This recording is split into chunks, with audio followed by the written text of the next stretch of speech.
I'm here in Accra, the capital of Ghana, and I thought I'd give you another little chat as to what cars you can expect to find in this part of the world. Unfortunately, our visit here, due to meetings, has basically been confined to the capital city. So I'm not going to be able to give you an accurate description of what you're going to find when you head out into the sticks. But the moment we got off the aircraft and through the airport, you can tell it's a much wealthier country than some of the others we've been to. Certainly in comparison to Guinea-Bissau and Mauritania, it might be on a par with Senegal and Morocco. But yeah, so the road infrastructure seems to be very good. So certainly there's less need for 4x4s. The ones you do see though, as before, it's Toyotas. They're the main ones. The big Land Cruisers, the Prados, one we don't get in the UK, which is the Fortuner, which I think is something like a Hilux but with a full estate body on it. A bit like the Nissan Navara Pathfinder kind of mix. I'm not sure, but anyway, I used one when I was in the Himalayas, so they're quite popular. We just don't get them in the UK. As for two-wheel drive, again, I would probably say Toyota, but you do see a lot of Kias and Hyundais. They seem to be very big.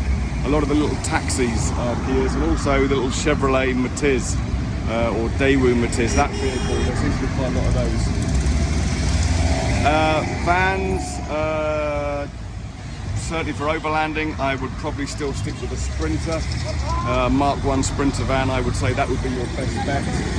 But there's quite a few Toyotas. I think that's a Hi-Ace over there I've just seen, but haven't really seen them anywhere else. So I probably wouldn't go down that route. But yeah, a few Shoguns. I think it's a Generation 3, Generation 4, and a few Patrols.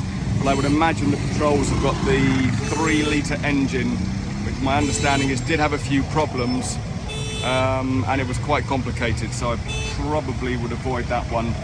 And there aren't that many, but I think cost-wise in the UK, the Shogun would be a good bet. But yeah, I've got to try and find an ATM now, go and get some cash out. And unfortunately, we leave here tomorrow, so that's the end of our trip. But what I would probably conclude, for any of you who fancy overlanding throughout West Africa, 100 series Land Cruiser, I thought it was or was it an 80? No, probably 100. I would probably say to be on the safe side, to ensure you're going to be able to get parts, mechanical knowledge to be able to fix it.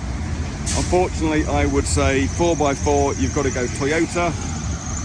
On the car front, I would probably go Toyota again, purely because here in Ghana it was an ex-British colony, not a French one, so I've not seen any French cars whatsoever. And on the van side of things, I would probably go Mark 1 Mercedes Sprinter.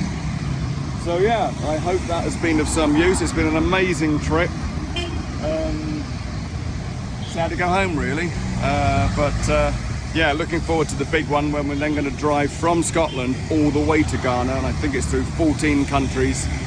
So we're going to also take in the Gambia, Sierra Leone, Ivory Coast, and whatever else is on that run down the bottom coast before you hit Ghana. But Ghana's our finish point, Scotland's our start point.